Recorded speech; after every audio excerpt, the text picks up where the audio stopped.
తినవలసినన్ని దెబ్బలు తినేసి పారిపోయాడు ఋషిముఖ పర్వతం మీద. పారిపోయి కూర్చున్నాడు తల వంచుకొని. మళ్ళీ రామలక్ష్మణులు వీళ్ళు మంత్రులు వెళ్ళారు. వెడితే తల వంచుకుని కూర్చున్నవాడు రాముడి వంక చూశాడు. రాముడు ఏమనలేదు.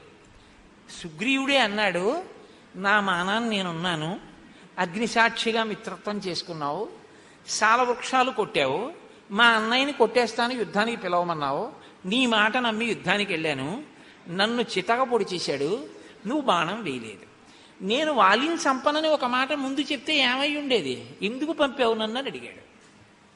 అడిగితే ఆయన అన్నాడు, నిన్ను రక్షించడానికి వాలిని సంహరించడానికి నేను బాణప్రయోగం చెయ్యాలిగా. మీ ఇద్దరూ ఒక్కలా ఉన్నారు, నేను నిన్ను చూశాను కానీ వాలిని చూడలేదు ఇత పూర్వం. నువ్వు వాలిని పిలవడం ఏమిటి, వాడు యుద్ధానికి వచ్చేసాడు. ఇద్దరూ కలిగిపడిపోయారు.